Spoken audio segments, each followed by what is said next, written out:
నమస్తే, welcome to our channel. నేను సౌజన్య. జగన్మోహన్ రెడ్డి మాజీ తెలంగాణ సీఎం కేసీఆర్ ని కలవబోతున్నారని చెప్పి టాక్ వినిపిస్తుంది. ఒకవేళ వీళ్ళిద్దరూ కనుక కలిసినట్లయితే ఆంధ్ర రాజకీయాల్లో ఏవైనా సరికొత్త మార్పులు చేర్పులు చేయడానికి అవకాశం ఉందా? వీరి వ్యూహాలు ఎలా ఉండబోతున్నాయి? ఈ అంశానికి సంబంధించి మనతో మాట్లాడడానికి, వారి విశ్లేషణను మనతో పంచుకోవడానికి రోజు మనతో పాటు ఉన్నారు senior journalist, senior political analyst Pentapati Pullarao గారు. వారితో మాట్లాడతారు. నమస్కారం. నమస్కారం. జగన్మోహన్ రెడ్డి కేసీఆర్ ని కలవబోతున్నారు అని చెప్పేసి అని టాక్ కనిపిస్తుంది. ఒకవేళ వీళ్ళిద్దరు కలిసినట్టయితే ఆంధ్ర రాజకీయాల్లో ఏమన్నా పెను మార్పులు వచ్చేటువంటి అవకాశాలు ఉన్నాయా? వీరి వ్యూహాలు ఎలా ఉండొచ్చు అంటారు? మెయిన్ థింగ్ ఏమిటంటే జగన్మోహన్ రెడ్డి గారు మర్యాద పూర్వకంగా ఆయన హైదరాబాద్ ఏదో పని నుండి వస్తున్నారు. వచ్చినప్పుడు కేసీఆర్ గారిని చూడలేదు, ఆయన జబ్బు తర్వాత చూస్తున్నాడు అంతే. ఒక ఓడిపోయిన వ్యక్తి నుంచి ఆయన తీసుకునేది ఏమున్నది? సలహాలు తీసుకున్నా సీరియస్ గా తీసుకోడు, సాయం చేసే పరిస్థితిలో లేడు. ఓదార్పు యాత్ర ఇది. ఆయన పాపం ఆపరేషన్ చేయించుకున్నాడు, ఆయన ఓడిపోయాడు. రెండు రకాలుగా ఈ ఓదార్పు మంచిగా పనిచేస్తుంది. జగన్మోహన్ రెడ్డి గారికి కూర్చుంటాడు, మాట్లాడతాడు, నువ్వు జాగ్రత్తగా ఉండు. అది ఏమన్నా సలహాలు ఇస్తాడా కేసీఆర్ పెద్ద మనిషిగా? అంటే లోపల జగన్మోహన్ రెడ్డి నువ్వు ఉండకపోయావా అని అనుకుంటాడు, తప్పకుండా ఉంటానని చెప్తాడు. సీరియస్ గా తీసుకోరు. ఇంకా ఎప్పుడైతే 10 years తర్వాత ఇలా డిఫీట్ అయిపోయాడో, ప్రపంచం చాలా క్రూరమైంది. ఒక మనిషి పడిపోయాక ఆయన ఏదో లేవదేద్దామని చూడరు. ఎవరు ఎలా తీసుకుంటున్నాడు ఈ సెట్ బ్యాక్, ఈ డిఫీట్ ని, ఈ ఓటమిని ఎలా అరిగించుకుంటున్నాడు? ఇంత హుందాగా తిరిగేవాడు 22 సంవత్సరాలు కేసీఆర్, అందరినీ అడావి చేసేవాడు. ఇప్పుడు ఏమంటారు అని చూడటానికి వస్తారు. చాలా మంది అనుకుంటారు సింపతి గురించి అయితే జనాన్ని చూస్తున్న సింపతి గురించి చాలా తక్కువ మంది వెళ్తారు. హౌ హీఈస్ టేకింగ్, ఎలా తీసుకుంటున్నాడు ఈ సెట్ బ్యాక్, ఈ బిజినెస్ ఫెయిలియర్ ని ఎలా తీసుకుంటున్నాడు, ఈ పొలిటికల్ ఫెయిలియర్ ని ఎలా తీసుకుంటున్నాడు? సినిమా ఫెయిలియర్ గా చాలా మంది యాక్టర్స్ చూడటానికి వెళ్తారు. ఎందుకంటే ఎలా తీసుకుంటున్నాడు?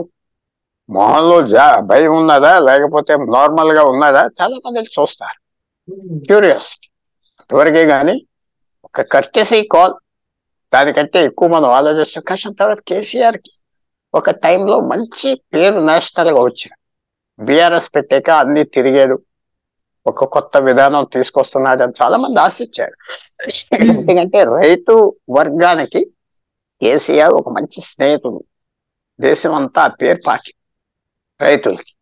అవన్నీ ఇప్పుడు మొన్న ఫెయిల్ అయిపోయి, ఎప్పుడైతే ఈ రిజల్ట్స్ December 3 వచ్చినాయో అదంతా ఇంకా సెట్ బ్యాక్ అయిపోయి ఆయనకి ఫ్యూచర్ ఏంటి ఆ పరిస్థితిలో. అంటే పుల్లారావు గారు, ఇంతకు ముందు వరకు కూడా ఆల్మోస్ట్ ఇక్కడ కేసీఆర్ తెలంగాణలో ఏ పని చేస్తే అక్కడ ఇంచుమించుగా జగన్మోహన్ రెడ్డి కూడా అదే పని చేశారు. సో 2023 తెలంగాణ ఎన్నికల్లో కూడా సిట్టింగ్ ఎమ్మెల్యేలకి కేసీఆర్ టికెట్లు ఇచ్చారు కాబట్టి ఆ పని నేను చేయను, అక్కడ కేసీఆర్ ఓడిపోయారు కాబట్టి నేను ఆయన అడుగు జాడల్లో కాకుండా కొంచెం డిఫరెంట్ గా వెళ్తాను అనేసి సిట్టింగ్ ఎమ్మెల్యేలు ఎవరికి కూడా, ఎంపీలకి కూడా జగన్మోహన్ రెడ్డి టికెట్లు ఇవ్వలేదు. సో అక్కడ ఆయన ఏం చేసి ఇక్కడ అనేది చేస్తున్నారు. మరి ఈ రకంగా ఈయన చేస్తున్నప్పుడు, ఆయన ఫాలో అవుతున్నప్పుడు, ఇప్పుడు ఆంధ్ర రాజకీయాలకు సంబంధించి కేసీఆర్ దగ్గర నుంచి సలహాలు తీసుకోవడం, లేదంటే ఏమైనా వ్యూహాలు తీసుకోవడం జరిగేటువంటి అవకాశాలు ఉండొచ్చు అనుకోవచ్చు?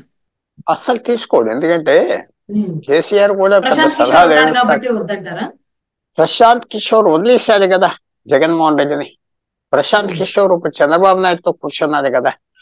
ప్రశాంత్ కిషోర్ ఆయన రహస్యాలు, ఆయన మూడ్స్, ఆయన ఎలా మాట్లాడతాడు, దేనికి భయపడతాడు, దేనికి భయపడ్డు, ఏం చేద్దామంటాడు, అన్ని ప్రశాంత్ కిషోర్ బయట వాళ్ళకి చెప్తాడు కదా. సో కొత్తగా నేర్పేది కేసీఆర్ గారికి, జగన్మోహన్ రెడ్డి గారికి ఏం లేదు. ఏమన్నా జగన్మోహన్ రెడ్డి గారు కేసీఆర్కి నేర్పచ్చు. 2014లో ఓడిపోయాక నేను ఇలా చేశా, నువ్వు కూడా అలా చేయి, అది చెప్పచ్చు. కేసీఆర్ కి సలహా ఇచ్చే పొజిషన్ లో ఉన్నాడు జగన్మోహన్ రెడ్డి గారు. కేసీఆర్ పొజిషన్ లో లేడు. ఎందుకంటే జగన్మోహన్ రెడ్డి ఓడిపోయాక 5 సంవత్సరాలు కూర్చున్నాడు, మళ్ళీ పవర్లోకి వచ్చాయి. సో నువ్వు కూడా రావచ్చు, ఇలాగా నువ్వు ఇలా చేయి, అలా చేయి. ఆయన సలహాలు అడగాలి, కేసీఆర్ అడగాలి. జగన్మోహన్ రెడ్డి గారిని అడిగితే ఆయన సలహాలు ఇస్తాడో ఇవ్వడో అది వేరే, మనకు తెలియదు కదా. ఎలా ఆయన గెలుచుండి మళ్ళీ 3వసారి ముఖ్యమంత్రి అవ్వాడు, ఇలాగ యాక్సిడెంట్ అవ్వింది, జగన్మోహన్ రెడ్డి గారు వెళ్తున్నారు, ఏదో చేసేస్తాడు, కొన్ని సామాజిక వర్గాలకు చెప్పేస్తాడు ఆంధ్రలో, చెప్పేస్తే వాళ్ళు ఓట్లు వేసేస్తారు పరిగెత్తుకుని ఆయన మాట అవన్నీ పోయినాయి. పాలిటిక్స్ లో వచ్చిన విషయం ఏంటంటే చాలా మంది పెద్దలు అన్నారు 7 రోజులు అనేది రాజకీయంలో వీక్, చాలా దూరమైన సమయం. 7 రోజులు కాదు 7 గంటల్లో కూడా మారిపోతారు. అందువల్ల ఏమవుతుందో మనం చెప్పలేం. అందరూ ఏమనుకుంటున్నారంటే కేసీఆర్ కాంగ్రెస్ తో పోరాడతారు పార్లమెంట్, అది కాంప్రమైజ్ అవుతాయి. కాంప్రమైజ్ అవటానికి కూడా ఛాన్సెస్ ఉన్నాయి.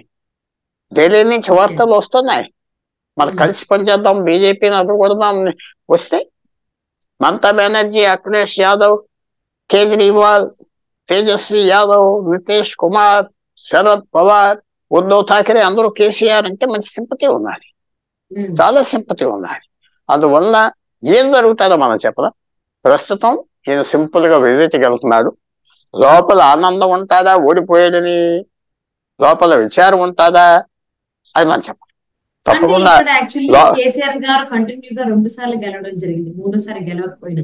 కానీ ఇక్కడ జగన్మోహన్ రెడ్డి ఒకసారి గెలిచారు, 2సారి గెలిచేటువంటి అవకాశం చాలా తక్కువగా ఉన్నాయని చెప్పేసి అని టాక్ కూడా వినిపిస్తుంది. మరి ఇక్కడ కేసీఆర్ ఎలా సలహాలు తీసుకుంటారు జగన్మోహన్ రెడ్డి దగ్గర నుంచి? కేసీఆర్ ఎందుకు తీసుకోడు? ఆయన ముఖ్యమంత్రిగా హోదాలో ఇంకా ఉన్నది కదా, ముఖ్యమంత్రి హోదా పోలేదు కదా. ముఖ్యమంత్రి హోదా ఉన్నంత కాలం సామాన్యమైన వ్యక్తి కూడా చాలా పెద్దగా అంటాడు, చాలా హైట్ ఉన్నట్టుగా అంటాడు, చాలా హెల్త్ ఉంటుంది, హెల్త్ పాడవదు, చాలా ఫేస్ లో తేజస్ ఉంటుంది, ఓరా ఉంటుంది. వందల మంది ఆయన మీద అటెండ్ అవుతూ ఉంటారు, ఆ సెక్యూరిటీ గార్డ్స్, ఆ పోలీస్ కాన్వాయ్స్, ఆ బ్యూరోక్రాట్స్, పొగుడుదారులు, నాటు మేధావులు కూడా ఎక్కువ ఉంటారు. నాటు మేధావులు చుట్టూరా ఉంటారు, ఏదో మంచి మాటలు చెప్తా ఉంటారు. పార్టీ చాలా బాగున్నదండి, బయట చాలా మనకి అందరు జనం ఓట్లేస్తారు, మీరేం బాధపడద్దు అని చెప్తా ఉంటారు నాటు మేధావులు. సో అవన్నీ సీఎం ఉంటాయి. సీఎం పోయాక ఏముంది, సీఎం హోదాలో ఆయన ఇంటికి ఇవాళ వస్తున్నాడు కాబట్టి కేసీఆర్ చాలా ఆనందపడతాడు. దాన్ని ఇంకా చూడటానికి ఎవరైనా వస్తున్నారు. ఇది నేనేమి క్రూయల్ గా చెప్పట్లేదు, పాలిటిక్స్ చాలా క్రూయల్ బిజినెస్. గెలిసాక ఒకలాగా ఉంటుంది. సో అందువల్ల పాలిటీషియన్స్ కి అది అలవాటు చేసుకోవాలి. పాపం వాళ్ళ మొహాలు చూసి ప్రజలు ఆఫీసర్లు తలంచట్లేదు, వాళ్ళ పదవి చూసి. ఎంతమంది ఆఫీసర్లు కేసీఆర్ దగ్గర ఉన్నారు ఈవేళ, ఎంతమంది మాట వింటారు, ఎంతమంది బిజినెస్ పీపుల్ వెళ్తున్నారు ఆయన దగ్గరికి, మీడియా ఎంతమంది వెళ్తున్నారు, ఇంత తగ్గిపోయింది. నేషనల్ టీవీ కూడా ఆ స్పోక్స్ పర్సన్స్ అని ఎవరిని పిలవట్లేదు, తగ్గిపోయింది. ఎందుకంటే ఇట్స్ క్రూయల్ బిజినెస్, ఇది బిజినెస్. అంటే ఇక్కడ కేసీఆర్ కి పదవి లేదు కాబట్టి కేసీఆర్ ఏం చెప్పినా జగన్మోహన్ రెడ్డి వినేటువంటి సిచ్యువేషన్ లేదంట. జగన్ ఏదైనా చెప్తేనే కేసీఆర్ వింటాడా? జగన్ చెప్పాలి, సలహా ఇవ్వాలి. కేసీఆర్ కి నేను ఓడిపోయినప్పుడు ఇలా చేశాను అంకుల్, నువ్వు ఇలా పని చేయి, నువ్వు బాధపడద్దు, తిరిగి వస్తావని మాట ఇచ్చి ఆయన ఓదార్చి ధైర్యం చేసి బయటికి రావాలి. లోపల ఏమనుకుంటున్నాడు జగన్ ఫేస్ చూస్తే మనకు తెలియదు లోపల ఏమనుకుంటున్నాడు, ఎందుకంటే చాలా కంట్రోల్డ్ ఎమోషన్స్ ఉంటాయి కాబట్టి. ఈ మాట ఆయనకి చెప్తే చాలా ఆనందపడతాడు కేసీఆర్ గారు, తొందరగా ఆరోగ్యం తిరిగి వస్తుంది, బయటకు వస్తాడు, ఆ సలహాలు కూడా పాటి. కానీ అంతవరకు జరగదు అనుకుంటున్నాను. ఎందుకంటే కేసీఆర్ ఏ రకంగా తేరుకుంటాడు రాజకీయంగా, ఆ పక్కన ముఖ్యమంత్రి రేవంత్ రెడ్డి ఎలాగ యాక్షన్ ఉన్నది, రేవంత్ రెడ్డి గారు ఏమన్నా ఆంధ్రప్రదేశ్ తో సంబంధాలు ఉన్నాయా, మనకి ఏమీ తెలియదు. రాజకీయంలో బయట జరిగేది ఒకటి, తెర ముందర జరిగేది ఒకటి, తెర వెనకాల జరిగేది. So you have to wait. ఇది కర్టసీ కాల్. అండ్ ఇద్దరు ఆనందపడతారు. నేను మంచివాడిని వెళ్ళి చూసి వచ్చాను జగన్ అనుకుంటాడు, నేను గొప్పవాడిని ముఖ్యమంత్రి చూడటానికి వచ్చాను. క్రూయల్ బిజినెస్ రాజకీయం. కేసీఆర్ గారికి తెలుసు, మనిషి ఇవ్వలేదు, మనిషి అడగటానికి లేదు. క్రూయల్ బిజినెస్ రాజకీయం. సో ఇది జస్ట్ కేవలం కర్టసీ కాల్ మాత్రమే, విజిటింగ్ మాత్రమే జగన్మోహన్ రెడ్డి గారి దగ్గర నుంచి కేసీఆర్ కి సంబంధించి. సో మరి ఈయన కలిసిన తర్వాత జగన్మోహన్ రెడ్డి ప్రవర్తనలు ఏమన్నా చేంజెస్ వచ్చాయా లేదా అనేది మనకి త్వరలో తెలియబోతుంది, వేచి చూద్దామండి. And thank you so much for spending your valuable time.